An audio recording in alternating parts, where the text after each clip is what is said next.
Nous sommes avec Mamadou Fall Hervé moom mooy directeur administratif bi maanaam lépp lu jëmoon ci wàllum këyit ci joueurs yi équipe nationale bi tout moom moo ko géré woon tey délégation bi ñaata personnes ñoo fi jóge woon fii Sénégal demoon foofu Kenya pour participer ci compétition bi. Bon jërëjëf on était 44 personnes ouais 44 personnes ñoo demoon c'était un peu excessif moom la ñëpp doon wax au niveau des ministères ñu ne dafa bari ministère des sports sax moom daf na woon mënul jël ñëpp en charge 18 personnes la jël en charge mais heureusement le président de la République moom moo ñu woo en pleine séance de crise réunion de crise ne ñu dina jël en charge 43 personnes parce que la première liste c'était 40 personnes bon 44e personne bi c'est le ministre de la santé moo ñu ko jëlal en charge pour son billet de voyage ñu nekk 44. Voilà. Comment s'est passé les conditions de regroupement, on va dire, avant ngeen di dem ba tey keroog ngeen di parce qu'il y a beaucoup de rumeurs quand même qui circulent ci li nga xamante moo di conditions de regroupement yi donc tey jii nii li ñu bëggoon mooy que les gens soient éclairés, pas de dévoiler en tout cas tout, mais qu'on puisse connaître exactement ce qui s'est passé lors des regroupements ba voyage bi ñu egg foofu. Bon, pratiquement je dirais qu'il n'y a pas eu de regroupement malheureusement, mais je tire mon chapeau à ces vaillants guerriers ils ont fait beaucoup de sacrifices pendant que ñu doon gis ci Facebook bi seeni camarades yi nga xam ne ay Gabonais lañu ay Maliens ay Égyptiens ñuy wone seeni regroupement dans des stades dans des hôtels pour préparer cette rencontre-là boobu ñooñu amuñu woon sax terrain bu ñu footballé bu entraîner dañ ci main courante terrain yi mbaaw toog nañ fa 2 jours 3 jours yoo xam ni mënuñu am accès ci pelouse bi ci main courante bi lañ doon entraîner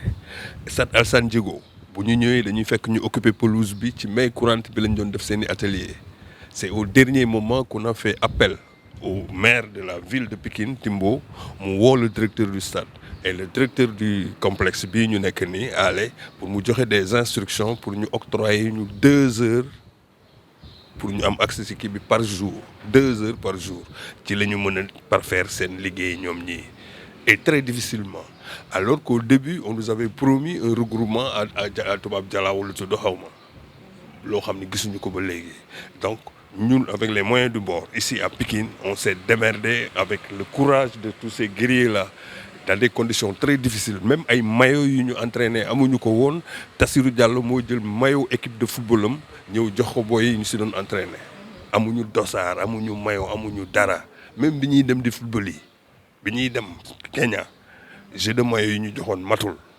amuñu baa amuñu dàll amuñu dara heureusement on a fait appel au ministre de la santé moo jëndal booy blouson yi ngay gis nii jëndal leen ay godasses jëndal leen ay protège-tibia tout le matériel dont on avait besoin moom moo ko jënd daf ñuy wax def leen liste ñoom ñu def liste mu def un bon à la Confébad jëndal ñu lépp ay fanion ay drapeau tout c'est le ministère de la santé moo ko jënd ci budget donc ces conditions yooyu lañ jógee Sénégal pour dem football yi mais ñii comme cœur de lion la ñu yore voilà ils se sont battus avec les moyens du bord avec un staff boo xam ne nii solidaire boo gisee conditions yi ñu daan entraîner fële suba teel lañ daan yeewu dem ci sedd bi foofu di travailler ak boy avec rigueur dañ daan def rigueur ba man dama daan ñëw naa leen wax nooyal leen tuuti wàññi leen mais comme l'on dit rek le résultat est au bout de l'effort voilà ce que ça produit. Et le ministre Abdoulaye Sow ne s'est pas trompé quand il disait que vous avez montré à l'équipe A comment on doit faire pour gagner une coupe intercontinentale et c'est ça ñii nañ leen xool laaj leen fan lañ jaar ba gagner coupe. Justement sur les jeux de maillot am na ñu bëri ñoo xam ne dañoo remarqué comme ñun site internet lañ téye et que gars yi dañuy commenter lu bëri sur les commentaires ils ont dit que ni pourquoi équipe nationale du Sénégal di sol maillot bu weex rek.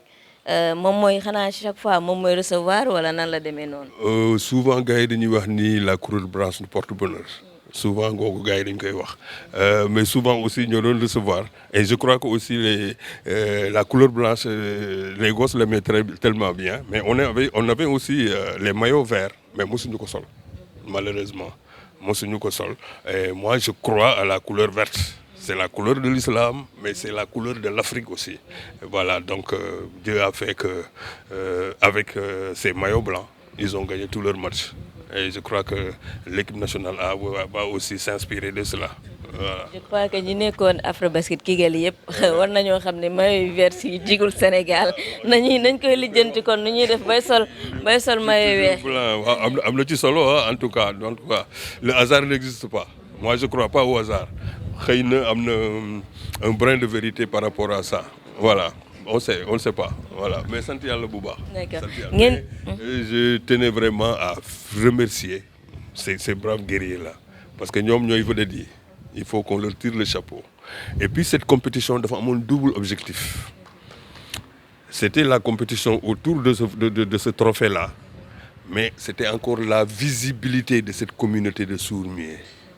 Parce qu'au Kenya, on a appris énormément de choses sur l'implication de la communauté des sourds dans la vie active de tous les États qui ont participé. Au Kenya, par exemple, on a trouvé des agents de police, des militaires qui sont des sourds, des femmes sourdes qui portaient des tenues, qui étaient des militaires, qui étaient des policiers. On n'en trouve pas au Sénégal. On a trouvé dans la fonction publique, au niveau du Kenya, des sourds. Au niveau des chaînes de télévision, parce qu'à l'hôtel, chaîne boo capté, am na kuy signé, kuy def traduction bi en signe. Même bu ñu tegee musique paroles yi musicien bi di wax dañ koy traduire en signe, ce qui veut dire que gëdd bi ñuy jox les sourds-muets. Et le Sénégal doit copier à cela, parce qu'ils ont droit à la communication. Ce sont des citoyens à part entière. Demuñu woon rek pour jël coupe. Mais c'était pour rendre visible et l'implication de ces sourds dans la vie active de toutes les sociétés. Au Mali, les responsables nous ont fait comprendre que désormais, c'est le gouvernement au BSB, à chaque recrutement, 30% des personnels sont handicapés et surtout des sourds. Donc lolo, je crois que le peuple sénégalais, le gouvernement sénégalais va tenir compte de cela. Et je crois que dans les négociations, et on va parler de cela. Parce que c'est pas vrai que de gagner coupe, mais voilà, les guignols, leur implication et la valorisation de leur communauté en tant que citoyens à part entière, et le développement du langage des signes aussi,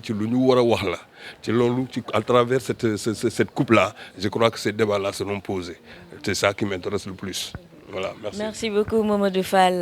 Hervé, en tout cas jël nañ coupe bi, mais il reste encore du travail à faire parce que li nga xam te moo di coupe du monde bi aussi Brésil c'est on peut dire dans quelques mois mu daal di ñëw, et on va parler de ça ak ki nga xamante moo di entraîneur bi, bien sûr parler aussi ci li nga xamante moo di équipe nationale bi et la présentation des joueurs. Le site numéro 1 du sport au Sénégal, sport.com, est maintenant disponible en version application mobile sur iOS et Android